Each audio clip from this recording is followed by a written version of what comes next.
चलो एमसीक्यू का 9th कह रहे हो आप, 11th का, 11th standard page number 201 MCQ का 9। तो क्वेश्चन है x cube minus twice x square y square plus 5x plus y is equals to 5। हाँ, then dy by dx at x equal to y equal to 1 is dash। ठीक है, तो हमें derivative चाहिए at x equals to y equals to 1। कैसे निकाला जाएगा? Direct derivative लेंगे। एक्स क्यूब का derivative 3x minus 2, x square into y square का डेरिवेटिव क्या है बताओ मुझे। ऐसे ही लेंगे या प्रोडक्ट रूल लगाना पड़ेगा? Product rule sir. Product rule. तो वो आ जाएगा x square into 2y divide by dx plus y square into x square का डेरिवेटिव है 2x plus 5 plus divide by dx is 0। तो ये है 3x स्क्वायर माइनस 2 टू ज़ा 4x square y into divide by dx minus 2 टू ज़ा 4x y square plus 5 plus divide by dx is 0। अब एक्चुअली स्पीकिंग क्या किया जाता है, सारे डिवाइड बाई dx के टर्म से एक साइड रखने हैं, नॉन डिवाइड बाई dx के दूसरे साइड, और फिर बाद में जो कॉमन आता है वो कॉमन लेके फिर डिनोमिनेटर में शिफ्ट करना है। पर वो सब कब करना है? जब आपको डिवाइड बाई dx की वैल्यू चाहिए और आप 11th या 12th के बोर्ड के लिए लिख रहे हो। अभी आप बिल्कुल शॉर्टकट मार सकते हो। कैसे शॉर्टकट मार सकते हो मैं बता रहा हूँ। अब यहाँ पे आप डाल दीजिए x और y की वैल्यू। नाउ एट x और y की वैल्यू दोनों 1 है, तो at x equals to y equals to 1। अब x और y की जगह डाल दो 1, तो ये 1 का स्क्वायर 4 इंटू 1 का square into 1 into derivative minus 4 into 1 into 1 का square plus 5 plus derivative. Sir अब डिवाइड बाय dx का y की वैल्यू 1 नहीं आएगी। डिवाइड बाय dx में थोड़ी डाल लेंगे वैल्यू, वो डेरिवेटिव है, उसमें थोड़ी 1 का स्क्वायर है 1, 3 1 जा 3, ये है 4 divide by dx minus 4 plus 5 plus divide by dx is 0. What is minus 4 divided by dx plus divided by dx? Is it minus 3 divided by dx? हाँ सर। वो माइनस 3 डिवाइड बाई dx को right side में shift कर दीजिए, plus 3 हो जाएगा। ये 3 plus 5 8 minus 4 is equals to 3 divide by dx। What is 8 minus 4?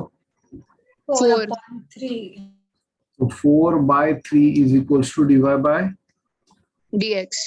तो divide by dx is 4 by 3, 4 by 3 यानी ऑप्शन ए। That's it. हाँ, और क्या क्या डाउट से बोलो, जल्दी से एमसीक्यू में बोलो पहले। सर लेकिन आपने आरएचएस में डिवाइड बाय डीएक्स कैसे लिया? जिसमें कैसे लिए? लेफ्ट साइड में -3 था, राइट में गया +3। ये -4 divide by dx plus divide by dx क्या? ये माइनस स्टेप बोल रही क्या सर, उसमें इज इक्वल्स टू 5 है ना मैडम? डेरिवेटिव लेने के बाद वो 0 हो गया ना। तो राइट साइड में भी आपने डेरिवेटिव ऑफ 5 ऐसा लिया क्या? ऑब्वियसली ये एक स्टेप लिखना रहेगा, समझो डिफरेंशिएट। मैडम डेरिवेटिव लेंगे तो दोनों साइड में ही लेंगे ना, सिर्फ लेफ्ट साइड में कैसा लेंगे? हाँ सर। लगा तो एक स्टेप यहाँ लिख दो, डी डी एक्स ऑफ 5, और नेक्स्ट स्टेप में वो हो गया 0 बस। और बोलो कुछ है एमसीक्यू में? नहीं सर। अच्छा, very short answer type questions. Sir मुझे डायरेक्ट ट्रू फॉल्स में डाउट है। सेकंड और थर्ड मेरा मैच नहीं हुआ। सेकंड मतलब कौन सा? फर्स्ट का मतलब सेकंड? लिखने को ये तो। सेकंड यानी कौन सा second? Sir question number second का सेकंड और थर्ड। सेकंड में 4 है ना बाबा। सर तो उसका सेकंड और थर्ड। अच्छा, log of x to the base a। मुझे पहले ये बताओ, log of x to the base a का डायरेक्ट डेरिवेटिव लिया जाएगा या पहले उसको log x upon log a लिख सकते हैं? सर उसको log x अपॉन log लिखेंगे। हाँ, सर पर ऐसा क्यों? डेरिवेटिव लेंगे और फिर उसका आंसर आएगा 1/x। 1/x इंटू लॉग ए जो पहले से था वो तो वैसे ही रहेगा ना। सर लेकिन वो 0 हो जाएगा ना। कनपट्टे हो जाता मैं खींच खींच के। सर ऐसा थोड़ी ना आएगा वो सर, देखो आप log x upon log a आएगा तो फिर log a जो है वो बाहर ले लेंगे अपन, हाँ हाँ log A, 1 upon log a बाहर ले लेंगे। हाँ हाँ वो कांस्टेंट है, वो एज इट इज रहेगा। हाँ तो 1 अपन log a बाहर ले लिया तो वो 0 च रहा ना, तो फिर सर log of लेकिन x तो 1 सर अपन x रहेगा। सर पर ये 1 upon log a into 1 upon x मतलब रहेगा log ना। a माइनस log भी रहता ना। शांत बैठो, ये 1/log a as it is रहेगा और तो डेरिवेटिव ऑफ log x लेंगे। हाँ डेरिवेटिव ऑफ log x आएगा सर। तो ये 1/log a as it is है, log x Into का 1 by derivative है। तो final answer 1/x into log a हाँ सर। क्या लिखा जाएगा। अरे सब नालायकों, मुझे एक बात बताओ, x/3 का डेरिवेटिव आप क्या लिखते हैं? 1/3 into derivative of x।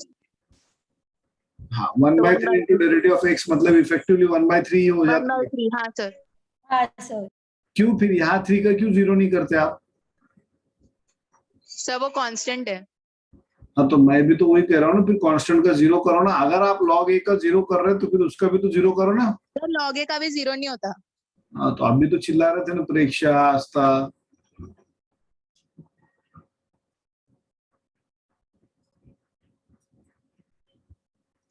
कहाँ गए, सो गए क्या? सर इसीलिए तो उसका नेक्स्ट वाला भी गलत आया। ऑब्वियस है। हाँ और वो प्रॉपर्टी ये वाली यूज हुई है, log of a to the base p is log a upon log p। ठीक है। हाँ सर। और क्या है बोलो। सर ट्रू और फॉल्स, 6th वाला। कौन सा? सर मेरे को भी 6 है और आंसर भी मेरे को तो 6 थोड़ी ये करना एक नहीं है सर, 6 ही है बस। सर आपने बोला था 6th करना है। हाँ सर आपने 5 6 7 8 बोला था। क्या? अच्छा ट्रू और फॉल्स, मैं फिल इन द ब्लैंक्स पढ़ रहा, sorry. 6th, let y equals to f of u and u is equals to g of x be two differential functions of u and x respectively such that the composite function y is f of g or f o g of x है, ठीक है, then defined by dy by dx dy by du into du by dx by du नहीं होना, ये du by dx होना, du cancel हो जाएगा। False है। सर क्या बोला उन्होंने, मेरे को कुछ भी नहीं समझा। कुछ नहीं बोला। मुझे एक बात बताओ सीधी भाषा में, सीधा उतनी लाइन पढ़ो सिर्फ। क्या dy by d u into d x by d u उसकी वैल्यू dy बाई डी एक्स आएंगी या नहीं आएंगी? वो डी यू कैंसिल नहीं हो सकता ना अभी। कुछ भी पढ़ो मत, मुझे सिर्फ इतना बताओ, उन्होंने जो लिखा है कि dy बाई डी एक्स की वैल्यू ये नहीं हो सकता। क्यों नहीं हो सकता? क्योंकि ये dy और dx दोनों मल्टीप्लीकेशन में है। एक्चुअली ये अगर ऐसा होता था तो फिर अपना काम बन जाता था, क्योंकि इन शॉर्ट सीधी भाषा में ये डी यू के साथ कैंसिल और इधर भी dy बाई डी एक्स बचता था। हाँ या ना? अच्छा सर ये ऐसा था क्या? आप लोगों को समझने के लिए ऐसा ही था, बस इतना ही नॉलेज सफिशिएंट है। ठीक है सर। तो ये फॉल्स है जो बोला। हाँ सर अब फिलिंग द ब्लैंक्स का 8th। हाँ sir same. The chain rule can be extended to the functions which are composite of more than two functions. If y is f of u and u is g of u and h is v is h of x, then dy by dx is dash. बाप रे, काय को परेशान करते यार ये लोग।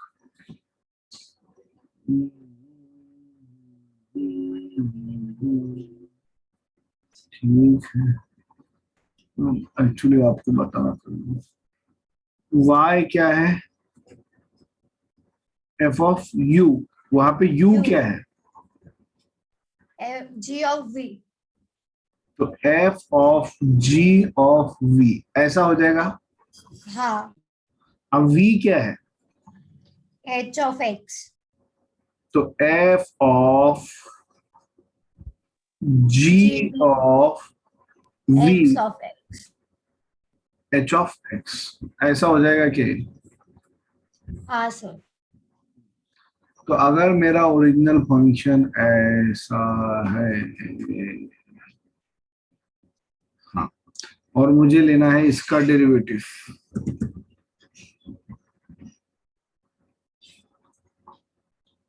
तो ये f of g of h of x basically f of x है। f ऑफ x का डेरिवेटिव f डैश x आता है। अरे बेसिकली ये f ऑफ हाँ सर, f ऑफ x है ना, तो f ऑफ x का डेरिवेटिव क्या आता? f dash x. तो f डैश ऑफ ये पूरा टर्म मतलब क्या? G of H of X. g of h of x.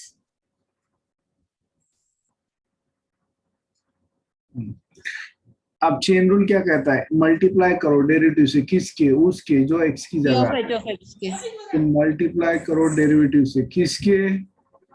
जो X की जगह है G of H of X. तो एक्चुअली ये आंसर होगा। ठीक है। हाँ सर, और कुछ 11th रिलेटेड कोई कंफ्यूजन है क्या माइंड में? बेसिक डेरिवेटिव्स क्लियर है कि सबको अभी? हाँ सर। हाँ सर. ठीक, ये मैं कर रहा हूँ क्लोज। अब हम लोग आते हैं, हम लोग जो कर रहे थे कल 12th का डेरिवेटिव्स यानी एप्लीकेशन ऑफ डेरिवेटिव्स कंटिन्यू करते हैं।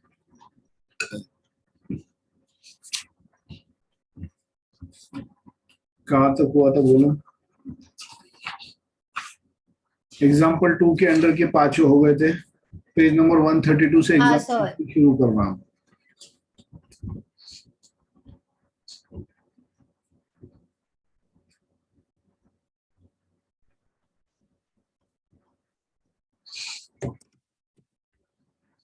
Page 132, example 3. Suppose that the radius of the spherical ball reduces from 15 to 12 centimeter.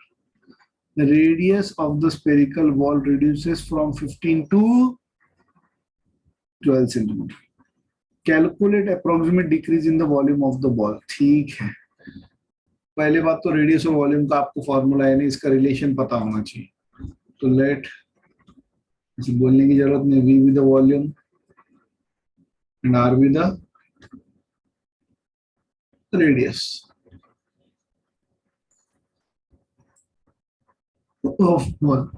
ठीक है, suppose the radius of the spherical ball reduces from 15 to 12 centimetre. मतलब क्या है? Originally 15 था, अब 12 हो गया। 12 कब होगा 15 का? 3 से कम करने के बाद। तो 3 से कम किया यानी डेल्टा r -3 आएगा। नई वैल्यू 15 आ गई, 12 हो गई ना। हेलो, हाँ सर, सर अपन सीधा दोनों के वॉल्यूम माइनस कर दिए तो आ जाएगा ना? सही बात है, पर वैसा नहीं करने का। अब रेडियस है 15 और डेल्टा आर है -3। ये आपको बेसिक ज्योमेट्री नहीं चल रहा है, डेरिवेटिव्स का यूज सीख कर करना है। Delta r -3, what is volume?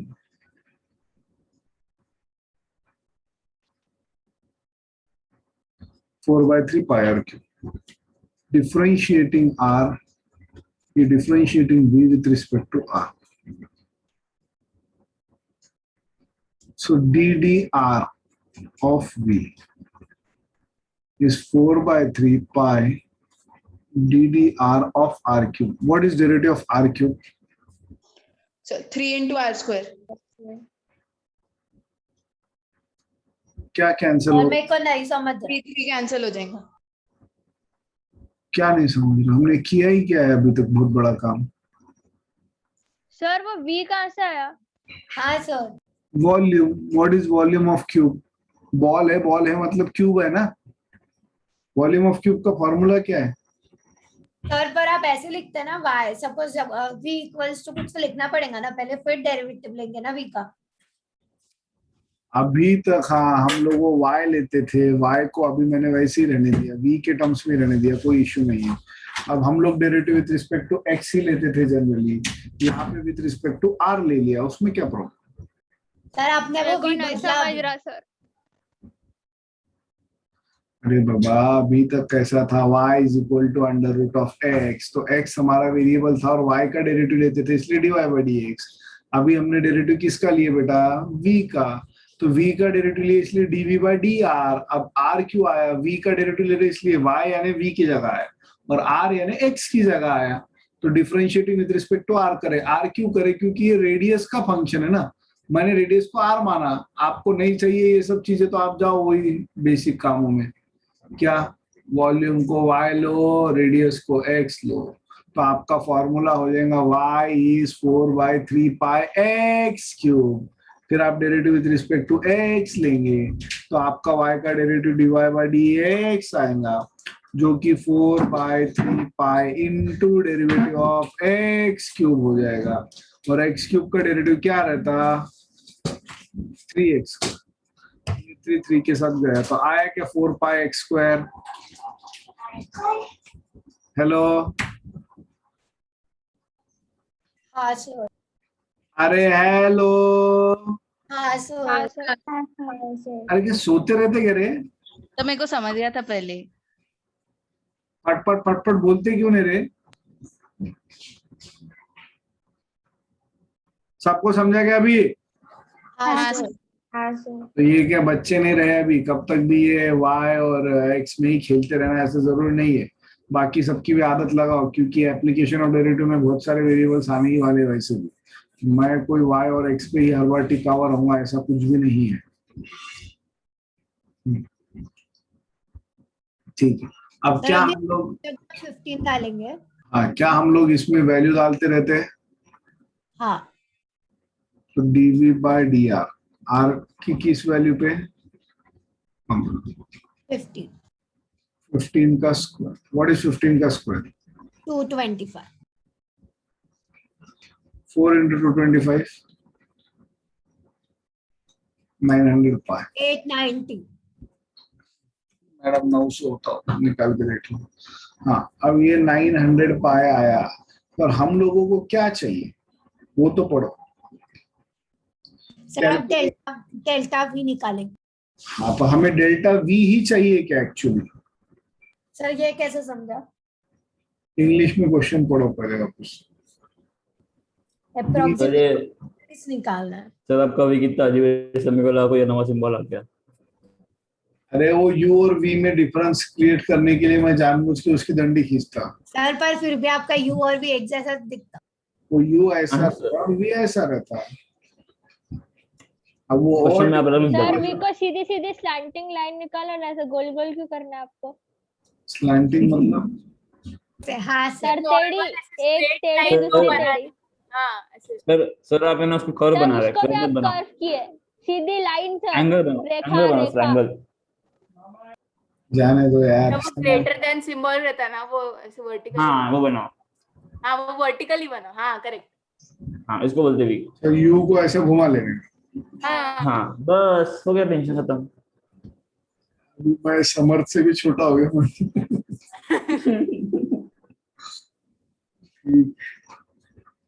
ना, तो मैं क्या कह रहा था? dv/dr एट, हाँ जो भी पॉइंट है, into delta R. What is dv/dr? 900 900 पर इनटू -3, यानी -2700 पाई।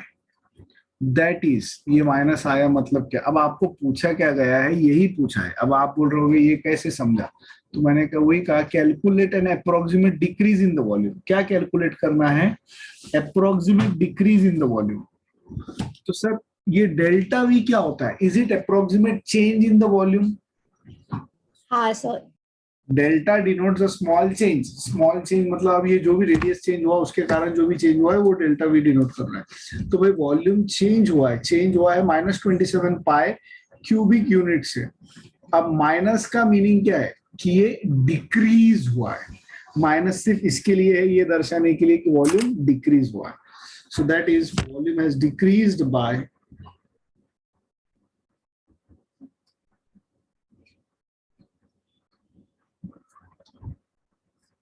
2700 pi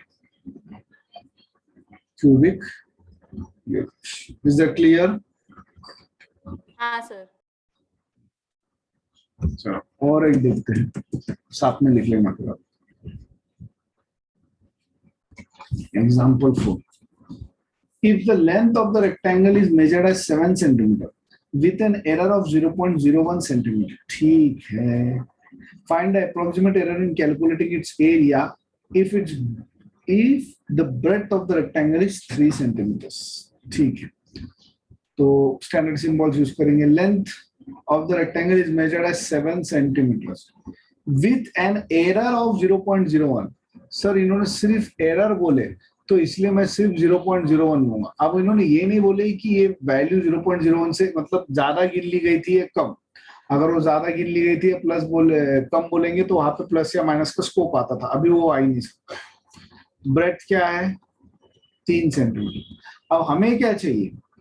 find N approximate error in calculating the area. Area क्या रहता? Length into breadth. Length into breadth. अब मुझे बताओ हमारा वेरिएबल कौन है? ए है क्या एल है? सॉरी एल है क्या बी है? यानी हमें L है. एल एल चेंज हो रहा. एल है. ऑब्वियसली एल का डेल्टा एल दिया है तो हम लोग इसका डेरिवेटिव लेंगे with respect to sir sir किसका डेरिवेटिव लेंगे? एरिया का. पिछली बार मुझे एक बात बताओ, वॉल्यूम का डेरिवेटिव क्यों लिए थे? क्योंकि वॉल्यूम में चेंज हो रहा था रेडियस चेंज होने के कारण.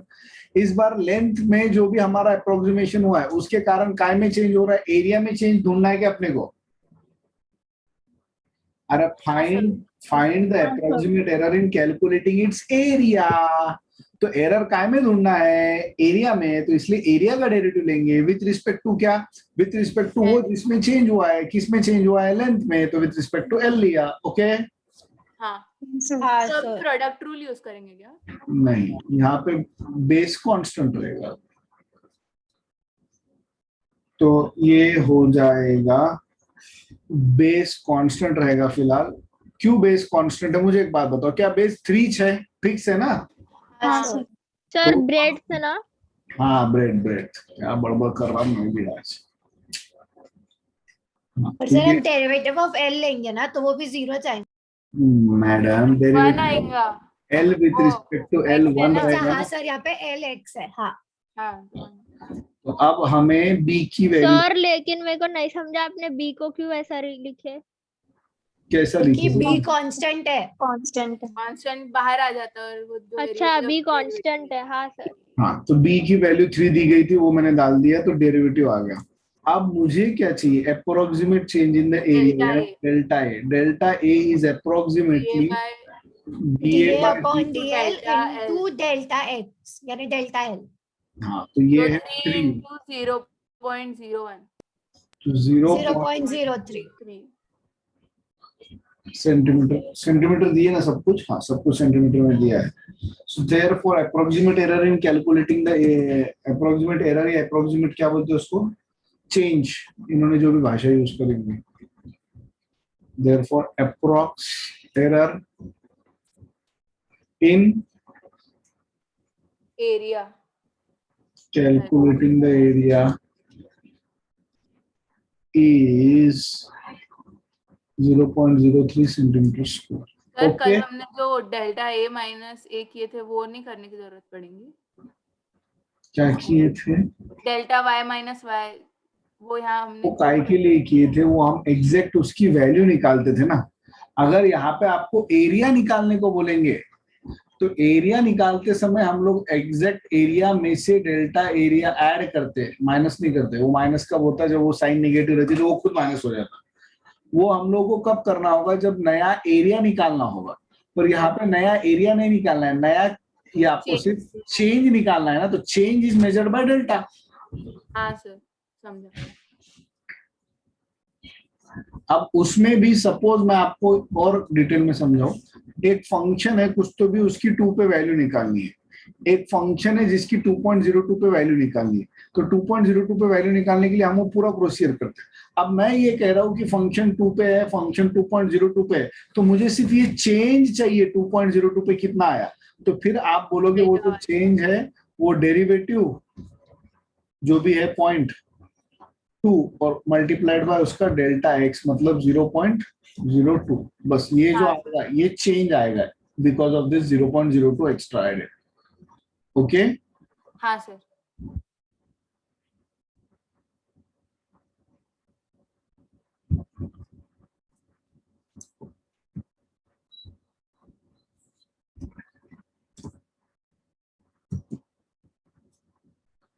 चलो अगला एग्जाम्पल 5 देख लेते हैं, एक बार का पूरा एग्जाम्पल हो जाता है।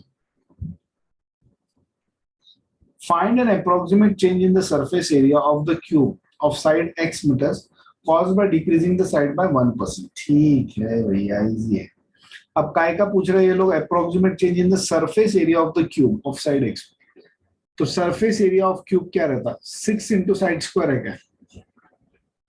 हाँ सर। हाँ, total surface area of cube. Sir ये भी अब लर्न करना पड़ेगा ना वापस? हाँ, ये आपको पता होना चाहिए बाय डिफॉल्ट, अभी आप बच्चे नहीं। सर मेरे को कुछ याद है सर, देखो मेरे को क्यूबॉइड का याद है, पर वो सिलेंडर वो सब का थोड़ा कंफ्यूजिंग है। हाँ, तो आगे लगने वाले हैं वो सब, कंफ्यूजन क्लियर कर लो पहले, लर्न करके आ जाओ कल के लेक्चर तक।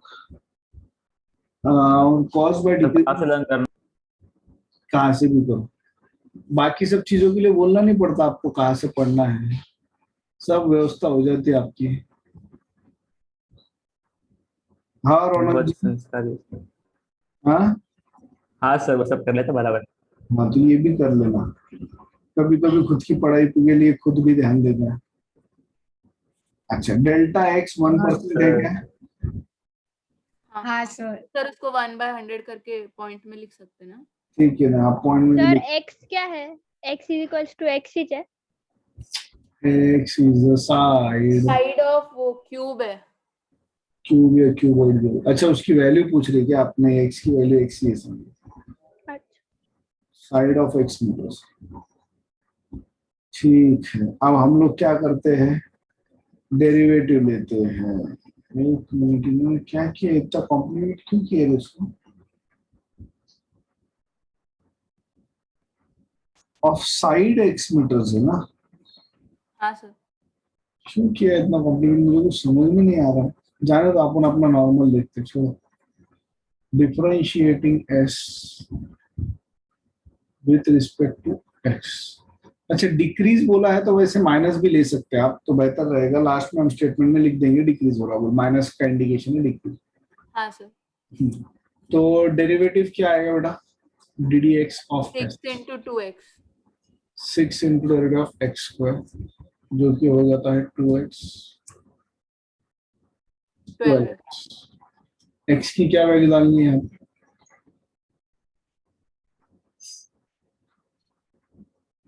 बोलो 1%। 1% यानी 0.01 रहता है क्या? सर 1% क्यों डाल रहे हैं x की वैल्यू?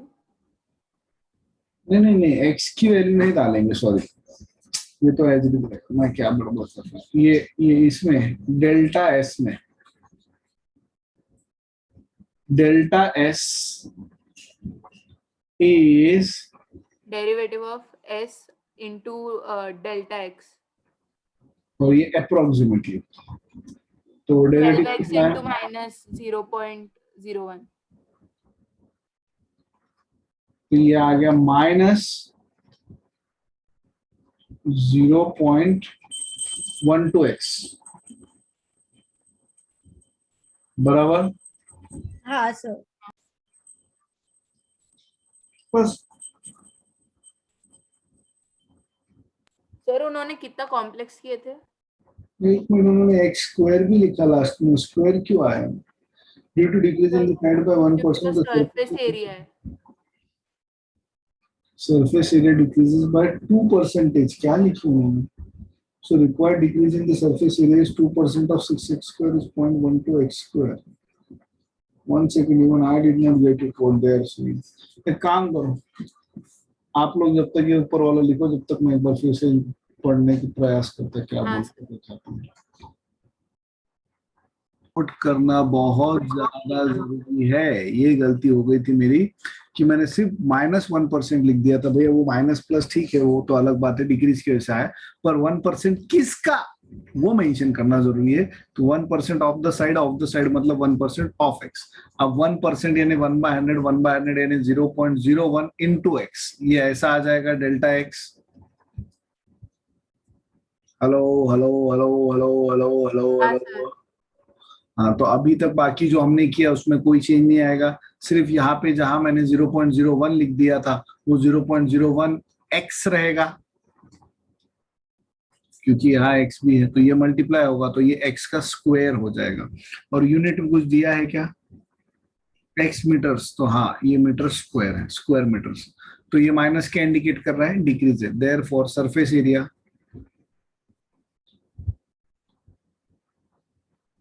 decreases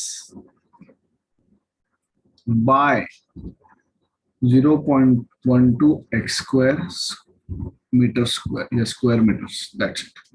समझा सबको? हाँ सर। फिर भी हमने ज्यादा बेहतर किया, इन्होंने क्या किया क्या मालूम, गोंदल ही गोंदल कर दिए बीच में।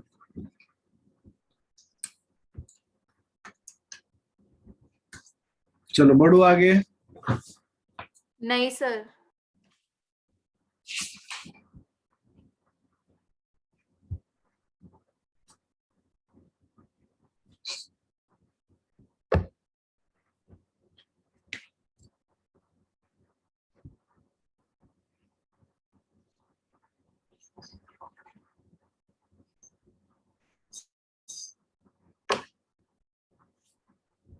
अरे हुआ क्या बेटा? हेलो। हाँ सर। हाँ सर हो गया। हाँ अभी 6 एक्सरसाइज 6A उसका पहला वाला पूरा कर पाओगे आप लोग? कुछ जगह पे जहां जहां रिक्वायर्ड है हम लोग 1 मिनट में डिस्कशन कर लेते हैं। 17/81 का 1/4 यानी 4th रूट, तो 17/81 को आप दो टुकड़ों में कैसे तोड़ोगे? 16/81 16/81 1/81 1/81 वेरी गुड। 33 रेज टू -1/5 है, तो उसको कैसे करोगे? 32 and 32 plus 1। 1 raised to -1/5 very good very good. अब जो 0.48 है उसका रूट तो है 0.49 minus 0.01। Very good very good. 0.49 और -0.01 वैसा पकड़ना पड़ेगा। हाँ सर। हाँ सर। 0.24 को भी same। 0.25 minus 0.25। हाँ 66 का क्यूब रूट को 64 + 2, हाँ सर। हाँ सर। 26.57 के क्यूब रूट को बोलो आप। 25 पॉइंट कुछ तो भी। मैडम 25 पॉइंट नहीं, क्यूब रूट 27 का है क्या 3? अच्छा क्यूब रूट। हाँ तो अगर हाँ, 27 और 0. minus -0.043, हाँ अब ये 3.968 को क्या करोगे? सर वो किसका स्क्वायर है? स्क्वायर नहीं, उसके नजदीक किसका स्क्वायर आता? उसके नजदीक 4 ऊपर का शायद 30। 2 का आता ना 4। हाँ तो 4 and 0.032 ऐसा हो जाएगा। हाँ सर, और वो 3 का क्या करना है? मैडम वो कुछ नहीं करना है, आपको नॉर्मली समझ में आना चाहिए। अगर मैं सर फिर से बोलो उसका। अरे बाबा उसको क्या है, कुछ नहीं है। मैं 4 लिखता हूँ सपोज, तो ये 4 यानी 2 का स्क्वायर और होल पावर 3/2 था ना ये, तो ये 2 के साथ कैंसिल, तो ये 2 का क्यूब मतलब 8 हो जाता। तो आप उसको दो टुकड़ों में कैसे तोड़ोगे? एक टुकड़ा 4 एंड दूसरा टुकड़ा 0.032 आएगा, इसका सब्सट्रैक्शन करो, you will definitely get 3.968। Calculator पे लगा तो चेक करके देख लो। हाँ सर। लास्ट वाला 31.9 का 5th रूट 32 minus 0.1। जी हाँ, एक 32 और दूसरा -0.1। Next,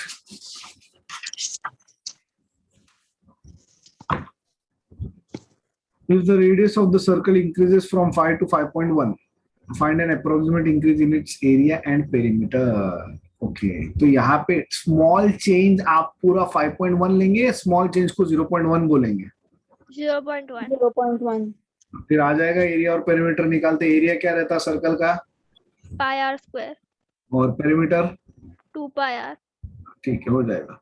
Find the approximate change in the volume of the cube of side x meters caused by increasing the side by 1%। तो 1% of x लेना जरूरी है।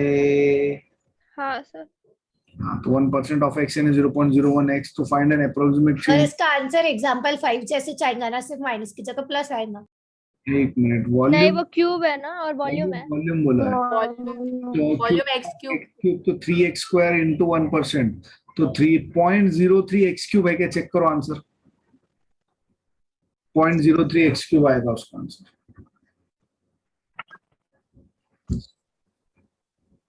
हाँ sir 0.03 x cube.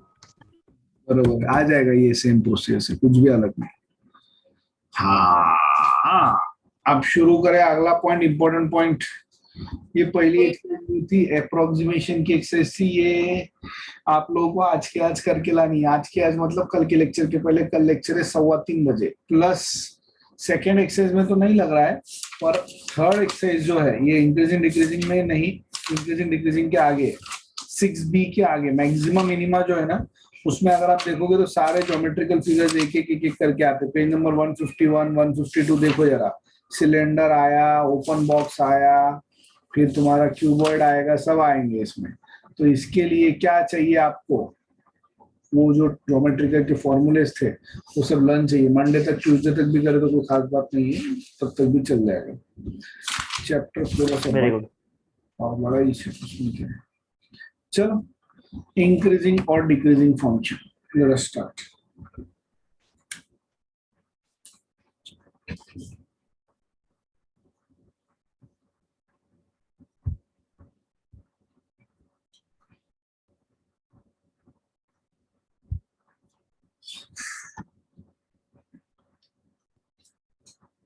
Increasing and decreasing functions.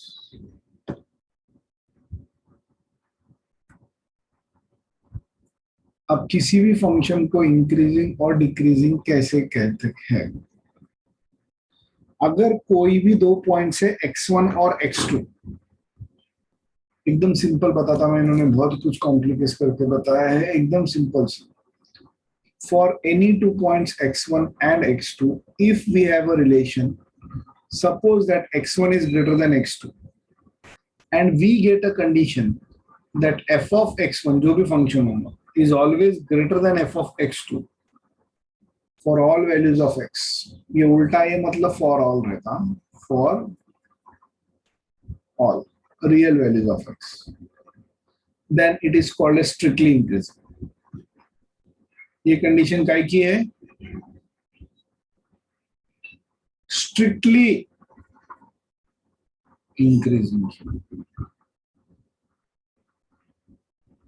अब मान लो x1 x2 से greater ही है, पर अगर f of x1 f of x2 से ग्रेटर या इक्वल आ रहा, ग्रेटर भी आ रहा या फिर equal, for all the values of x which belongs to real, then it is said to be only increasing या slack increasing. Actually normally सिर्फ increasing बोलते हैं इसको, कुछ बुक्स में slack increasing भी बोला है।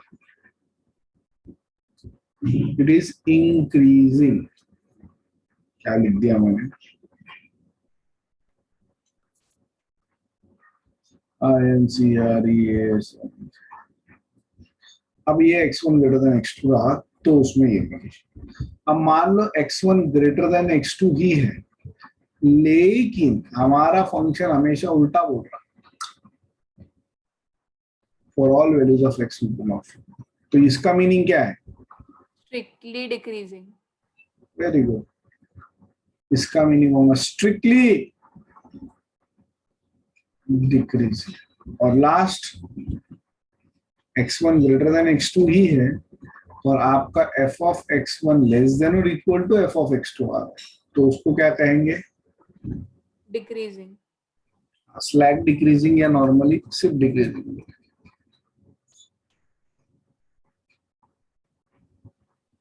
तो उन्होंने डेफिनेशन 2 में x1 is less then x2 लिखे, तो उन्होंने f of x और x1 और f of x2 में चेंज नहीं किया होगा।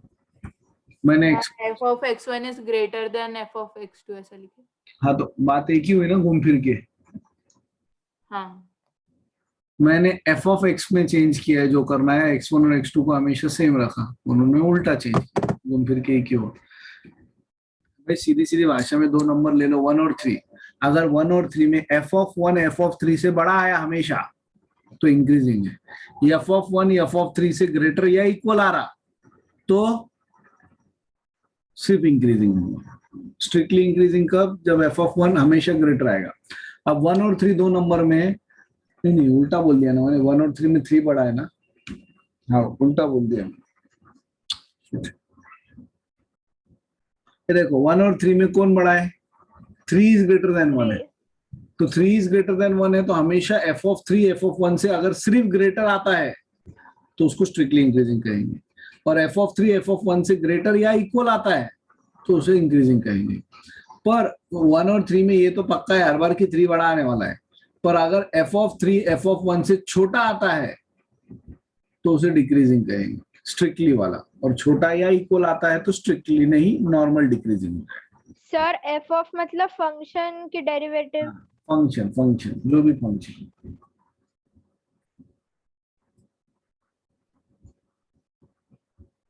हो गया क्या लिख के? नहीं सर। सर एक मिनट।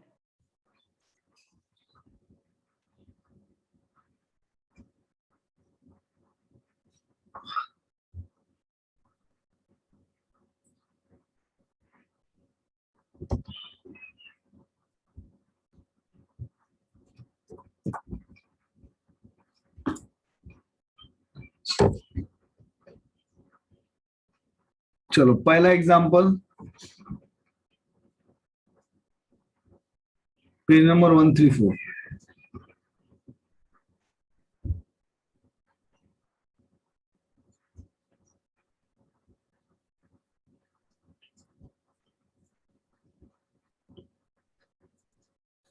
चलो, for f of x is 4x plus 9 is strictly increasing on R।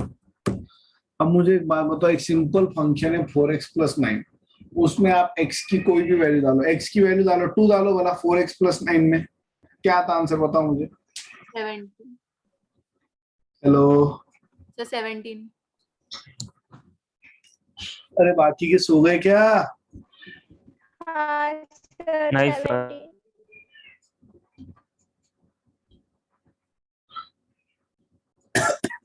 हाँ f of 2 17 बोला ना आपने, f of 10 क्या आएगा? f of 10 49। तो क्या f of 10 49। बड़ा है? तो जब मैंने एक नंबर ऐसा लिया था x1 जो x2 से बड़ा है या x2 x1 से बड़ा, जो भी पकड़ना हो, तो क्या फंक्शन भी वैसे ही आया? मतलब f of 10 का आंसर f of 2 से बड़ा है ना? हेलो, मतलब वो x2 is greater than x1 x1। हाँ, if x2 is greater than x1 then f of x2 is always greater than f of x1, yes or no? हाँ sir. अच्छा, और कोई वैल्यू लिए तो उसके लिए भी हमेशा ट्रू रहेगा कि नहीं रहेगा? हाँ। और कोई भी दो नंबर लेके देखो, बोला आप, मान लो आपने 7 लिया और 5 लिया, तो f of 7 f of 5 से बड़ा आना चाहिए, चेक करके देखो। हाँ सर। ये ऑब्वियस आने वाला है, आप कर ही क्या रहे हो? मल्टीप्लाई करके ऐड कर रहे हैं, देखो। हाँ सर, तो 7 से मल्टीप्लाई करेंगे तो ज्यादा ही आएगा 5। हाँ, सीधी बात है, कोई बहुत बड़ा लॉजिक है ही नहीं उसमें ना। तो example 1, if f of x is 4x plus 9 is strictly increasing on R, तो ऑब्वियस है ये स्ट्रिक्टली इंक्रीजिंग है ना। इसको प्रूव कैसे करेंगे? Let x1 and x2 be any two real values such that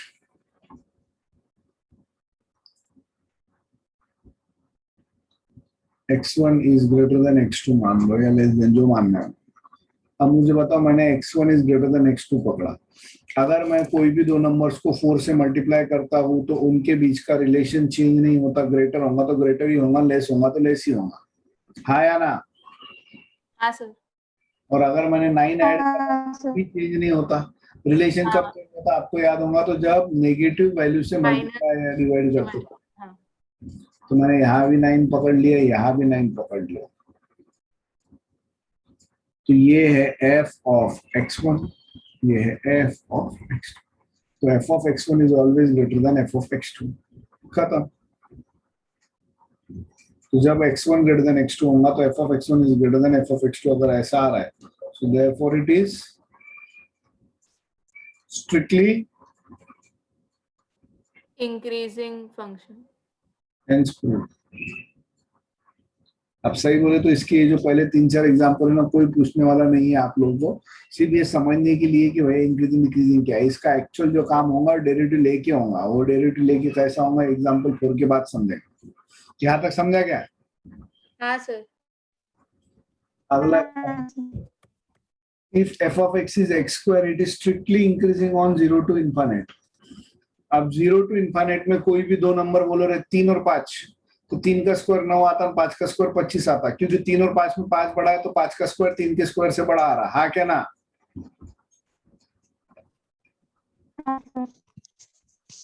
hello हाँ सर। हेलो, हाँ सर। होते क्या रे, क्या एक जन भी रिस्पॉन्स नहीं देता, सिर्फ वो सेजल रहता आवाज को भी, बाकी कोई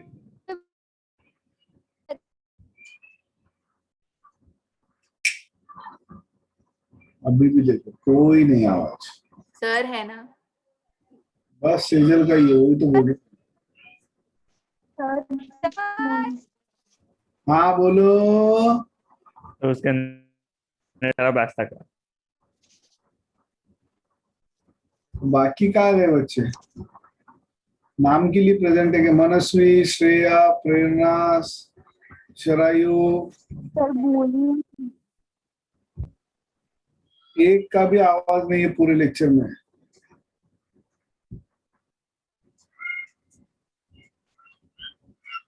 अरे हेलो, कुछ प्रॉब्लम है क्या? नहीं सर। नहीं सर। फिर क्या कर रहे हो आप लोग? सर मैं हूँ। आंसर नहीं कुछ। हाँ सर। सर मैं बोली।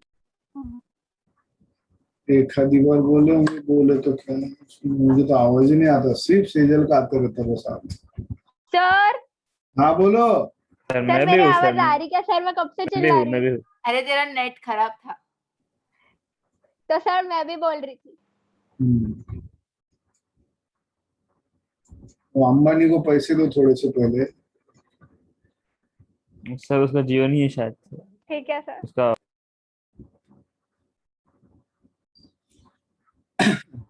चलो, क्या चल रहा था अपना? हाँ भाई, कोई भी दो रियल नंबर पकड़ो, x1 और x2 such that x1 is greater than x2, ऐसे ही पकड़ा मैंने, तो हमेशा यहाँ तक दोनों पहली दो स्टेप सेम आएगी। ठीक है, तो अगर x1 ग्रेटर देन x2 है तो उसका स्क्वायर भी x1 का स्क्वायर हमेशा x2 के स्क्वायर से बड़ा रहेगा क्या? तो f of x1 भी f of x2 से बड़ा ही आने वाला है, so therefore it is also strictly increasing function, hence concluded। अरे कोई भी दो नंबर ले लो ना, उसमें पहला वाला बड़ा है, मान लो एक 10 और एक 6 लिया, तो 10 का स्क्वायर 6 के स्क्वायर से बड़ा ही आने वाला है, उसमें कौन सा बहुत बड़ा लॉजिक है समझ में नहीं आ रहा मेरे। लिख लिए क्या? हाँ सर। हाँ पहले दोनों का आंसर लिखो जल्दी से।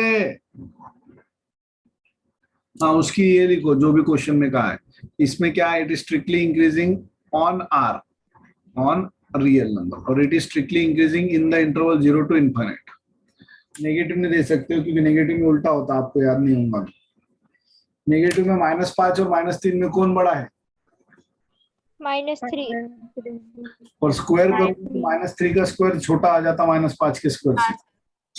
तो इसलिए उन्होंने ऑन 0 to infinite बोले, उन्होंने नेगेटिव लेने का इसलिए बोले अपने को। चीटिंग करते हैं लोग, आपके तरह ये लोग भी चीटिंग। सर हम लोग नहीं करते। हाँ, फिर इतने 40-40 के ऊपर सबको पूरे गांव को कैसे आते 50 में? सर आप खुद सॉल्व करो सर बहुत पेपर easy इजी था और सर। सर आपको भरोसा ही नहीं है। सर आपने अच्छे से पढ़ाए थे इसलिए हमने बिना चीटिंग किए। नहीं सर पेपर इजी था।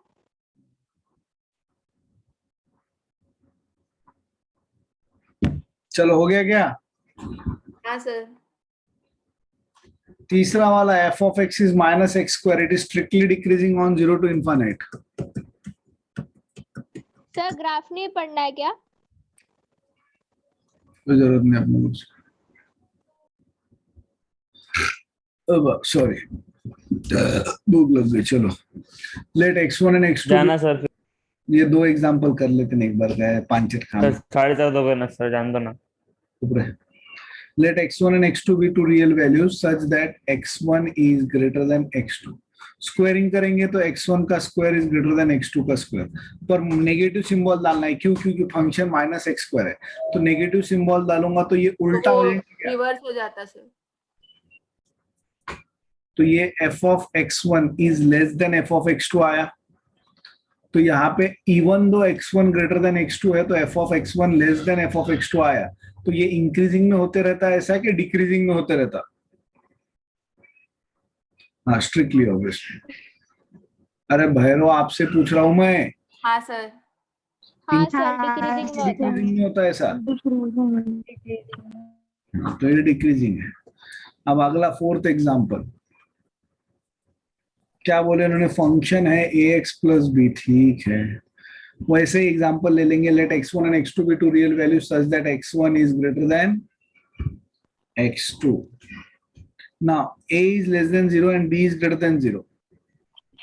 अभी x1 और x2 हमने ले लिए, a इज लेस देन 0 बोल रहे हो वो लोग, a is less than 0। Less than 0 मतलब a एक नेगेटिव वैल्यू है क्या? हाँ सर। हाँ सर। हाँ सर अगर मैं नेगेटिव वैल्यू से मल्टीप्लाई करता हूं तो इन इक्वेशन का सिंबल सेम रहेगा कि रिवर्स हो जाएगा? रिवर्स हो जाएगा। हाँ, रिवर्स होगा। रिवर्स होगा। तो यहाँ पे अभी भी ग्रेटर ही लिखूं कि लेस लिखूं? तो लेस लिख दिया। अब b ऐड कर रहा हूं मैं, b ऐड करने से कोई फर्क नहीं पड़ेगा। नहीं सर। तो ये है f ऑफ x1 और ये है f ऑफ x2।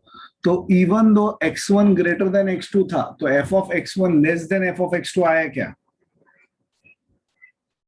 हेलो, हाँ सर। तो इसका मीनिंग ये f ऑफ x इंक्रीजिंग है कि डिक्रीजिंग है? डिक्रीजिंग है। डिक्रीजिंग।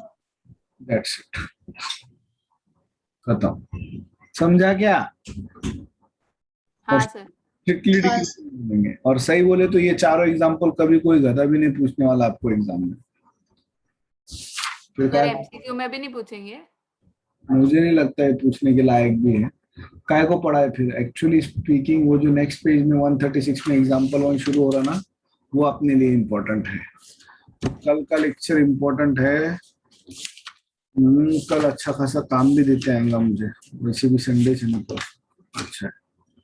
सर एक दिन तो एंजॉय करने दो सर, छुट्टी आ हाँ रही ना है हमारी, सर। एग्जाम के बाद की छुट्टी है sir. Bye bye. See you all tomorrow in the afternoon at 3:15 p.m. हाँ सर। हाँ सर। Bye bye. बाय।